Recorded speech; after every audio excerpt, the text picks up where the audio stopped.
Hello everyone, I'm back once again with an analyzing video to talk about stuff, and this time we'll talk about movie problems that aren't really problems. So why talk about this? Well, that's self-explanatory. There's a lot of movies, especially nowadays, that get called bad or get hate because of some things a lot of people refer to as problems. So I want to clear up how these problems aren't really problems. This is because I'm a movie lover. I love enjoying the fun or entertainment a film can bring, but also criticize some of the disappointments and negative sides to a film. We'll talk about all this shortly, so here we go. Number 1. This one I get really annoyed with. Well, I get annoyed with all the reasons we're gonna list here, but yeah, CGI. I hate how when there's even a speck of CGI in a movie, people start to freak out like it's the end of the world. What's worse is that some people assume that doing CGI is a lazy thing in filmmaking. Like, do you have any idea how hard it is to create passable or even believable CGI? Don't get me wrong, I don't believe CGI is always a good thing. Hell, there's times that it pisses me off because it's misplaced or just extremely sloppy. Like, really pisses me off. But I don't complain every single time it's being used. There are times that it is misused, but just because it's used doesn't make it wrong. To me, complaining about CGI in films is like complaining about graphics in video games. Graphics in video games don't affect the gameplay, which is the most important part in a video game to me.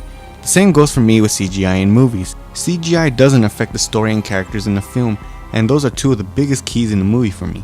Yeah, CGI can get distracting in a movie if it's truly horrendous, but I always hear complaints about CGI when it's not even that bad and actually decent. Examples? Stupid little Marvel and DC wars where they crap in each other's special effects, when in reality, they both look amazing. Let's not forget that there's some games in which the graphics look amazing, but the actual overall game sucks. This applies to film as well. There's films that are packed with great CGI, for instance Avatar, Jungle Book, and a great deal of comic book movies. I don't consider those bad either. They indeed look beautiful and have understandable storylines, but some of these very films truthfully disappoint me in their overall story and characters. To me, Phantom Menace, Jungle Book, and some comic book movies seem like all showing no juicy meat. They were somewhat of a disappointment because I thought they would back up their effects with a groundbreaking story and world. So yeah, CGI isn't the most important part of a film. It's something to take note of while watching, but not something to completely lose your mind to just because it's not polished to look 100% real. It's a tool that can make some impossible things possible, and I'm actually glad it's used, especially when it's used well. Number 2. Product placement. This is a minor one to be honest, but it annoys me when a review takes points off a film because of product placement. Okay, look, I can only get one reason why product placement can be bad, and that's because it can be distracting in a film. But it honestly isn't even that distracting. If product placement is your biggest complaint on film, you're just whining now. It's not all that bad, and the way I see it, I feel it's pretty cool when I see a product I like or I'm familiar with. I sometimes go, hey, I like that food or store, and then I move on, easy. No need to completely go crazy on a film because it has a soda or restaurant in it. That's all I need to say about this. Number 3. This one's a big one. Actor and director tropes. There's so many actors and directors that may stick to a certain role or style, or even doing certain things in all their movies. For example, with actors there's Johnny Depp and his makeup and drunk cowardly roles, Kevin Hart and his loud humor roles, and I've even heard complaints of Christoph Waltz for always playing villainous roles. As for directors, I believe there's even more criticism. Examples like Michael Bay's explosions and childish jokes, Shyamalan's twist and hidden meanings to all things, Snyder's tampering with color palettes and dark tones, and Tim Burton's Halloween-themed movies. One thing is to notice these tropes, another is to call them bad. I don't think it's right to call such traits bad. They're all parts of their acting and directing personality. It's understandable if you don't like these styles, but not liking them and them being bad aren't the same thing. For instance, just because someone doesn't like onions doesn't mean they're an unhealthy or bad food. Now things like Michael Bay's humor, which can sometimes be so offensive or so embarrassing it sends chills down my spine. That I understand being called bad. But when he uses explosions in a movie about giant transforming robots fighting in a city, explosions are fine. I would understand the hate if he was directing a movie like Ex Machina, which is more drama based and doesn't require the use of explosions. But war movies, or movies about robots?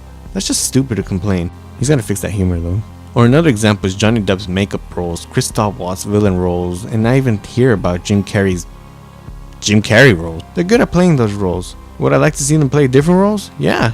I mean, I like Johnny Depp in Black Mass and he was amazing there. But I'm not going to complain because they like sticking to a role they're good at. Let them have their personality and do the choices they make, so it makes them unique. Complaining about the traits a filmmaker or actor has can really destroy originality or personality. Kinda like complaining about a family member, student, classmate, writer, or poet with a certain personality trait, interest, or behavior, whether it's good or bad. And I understand wanting to improve bad behavior, or in this case, bad filmmaking.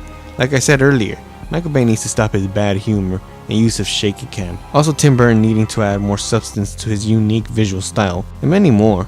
But there is a difference in film personalities and film flaws. Complaining about Zack Snyder's dark color palette is like complaining about black and white movies. That's just stupid. It's a style. Deal with it. Or don't. But it doesn't mean the style is bad. I should refer you to my onion analogy again. Number 4. Oh my. This one really gets on my nerves. I cannot stand it when a movie gets wrongly judged simply based on the names of actors or directors. Huge examples of this are 13 Hours, a Michael Bay movie, Hotel Transylvania, directed by Gendy Tartakovsky. That guy. Oh, but it has Adam Sandler's name on it, so it's bad. And The Visit, a Shyamalan film. All these films are actually enjoyable. They have a good story that can be followed easily and are quite fun to watch. So why do people claim these are bad or below average movies? Names. Because these actors and directors' reputations are tainted with some bad work. People sometimes feel the need to call any other film they work on bad. That is honestly just unfair. I'm an honest person when I watch and judge a film. I don't care if all of their previous films were bad. If they do something good, I'm going to rightfully credit them. I just wish films were judged based on the actual story, direction, characters, and all that, instead of just who directed it and who stars in it. So far, this is what I have to say about movie problems that aren't really problems. There may be a part 2 to this video, if I find more problems that aren't really problems. Or there may not be a part 2, I don't know. But yeah, this is what I think about the unjust criticisms of some films. I mean, I do have my own input and honest opinions on movies. I am a critic of some sort, and I do believe there are bad films out there. Some really bad films. Like, really bad.